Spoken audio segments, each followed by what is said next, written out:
Pernah tak korang rasa macam, nak tekan butang share ke tak?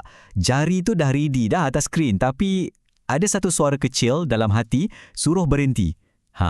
Perasaan itulah yang kita nak bincangkan hari ni. Kita akan sama-sama belajar macam mana nak jadi lebih bijak dalam dunia digital ni, supaya setiap klik kita tu adalah satu klik yang betul-betul bertanggungjawab. Saya pasti semua orang pernah dapat mesej macam ni kan? Kononnya ada penggodam nak tukar gambar profil lah. Macam-macam lagi. Mesej-mesej ni memang sengaja dibuat untuk takut-takutkan kita supaya kita cepat-cepat forward dekat semua orang. Dimain dengan emosi kita sebab kita risaukan kawan-kawan dan keluarga. Tapi, sebelum kita panik dan tekan forward, cuba tanya diri sendiri dulu. Benda ni betul ke atau sekadar cerita rekaan je? Jadi, dekat sinilah kita ada dua pilihan. Setiap kali dapat mesej macam ni, kita nak jadi siapa? Netizen X yang terus kongsi segera tanpa fikir panjang sebab panik? Ataupun kita nak jadi netizen Y yang semak dahulu, yang ambil masa sekejap, fikir dan siasat dulu. Pilihan ni mungkin nampak macam kecil, tapi percayalah kesannya sangat-sangat besar. Betul, inilah yang kita panggil dilema di hujung jari. Benda ni bukan jadi sekali dua tau, tapi hari-hari. Setiap kali kita online, setiap kali kita buka media sosial, dilema ni akan muncul. Setiap share ada tanggungjawabnya. So, macam mana kita nak buat pilihan yang betul? Kita perlukan sesuatu yang kita panggil kompas moral digital. Anggap je ia macam Waze atau Google Maps untuk dunia online kita, yang pastikan kita tak sesat dalam lautan berita palsu. Kompas kita ni ada 5 penunjuk arah yang utama: rasional, kejujuran, berdikari, kebebasan dan hormat. Nampak macam berat kan? Tapi sebenarnya simple je. Jom kita tengok satu-satu.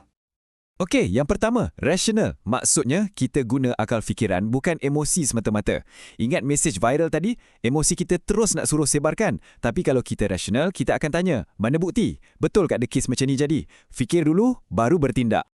Kedua, kejujuran. Yang ni simple je. Kalau kita tak pasti 100% benda tu betul, jangan kongsi. Titik. Walaupun niat kita baik nak bagi amaran, tapi kalau maklumat tu salah, ia tetap satu penipuan.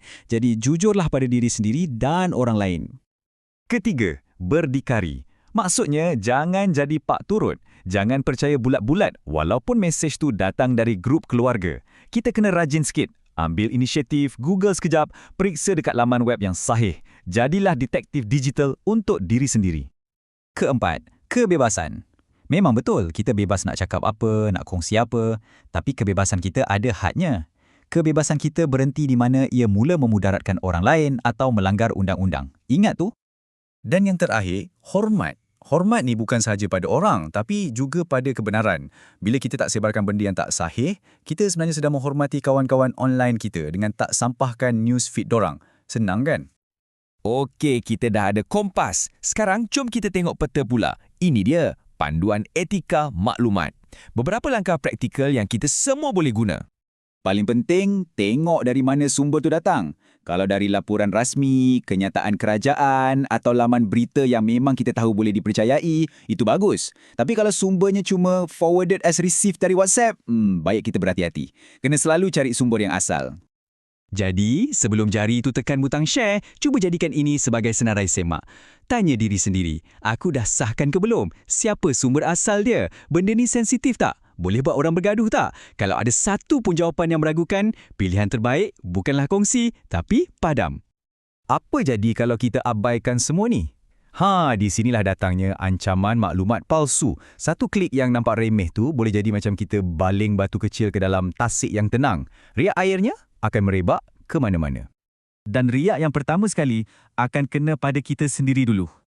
Mula-mula, ia akan beri kesan pada diri kita. Cuba bayangkan, kalau kita ni dikenali sebagai tukang sebar berita palsu, lama-lama orang pun dah tak percaya apa yang kita cakap, reputasi kita jatuh.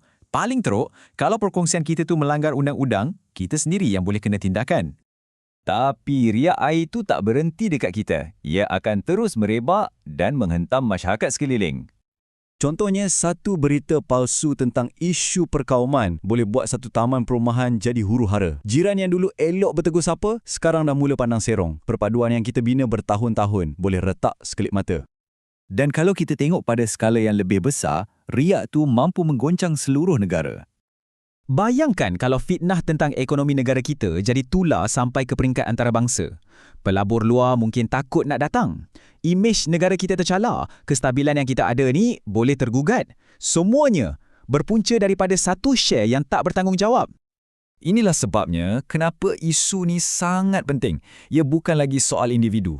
Ia adalah soal demi kesejahteraan sejagat. Ia adalah satu tanggungjawab kita bersama untuk pastikan dunia digital kita ni tempat yang sehat dan selamat untuk semua. Macam yang sebut kat sini, bila kita pilih untuk jadi rasional dan jujur, kita bukan saja tengah bersihkan newsfeed kita, tapi kita sebenarnya sedang menyumbang kepada sebuah dunia yang lebih tenang, aman dan sejahtera. Semuanya bermula dengan pilihan kecil kita setiap hari. Kita dah lihat semuanya, daripada dilema sampailah ke akibatnya. Sekarang, soalan ni kembali kepada anda. Mungkin sekejap lagi atau esok akan ada mesej viral baru masuk telefon anda. Jadi, apa langkah pertama anda? Anda akan jadi netizen X atau netizen Y? Fikir-fikirkanlah.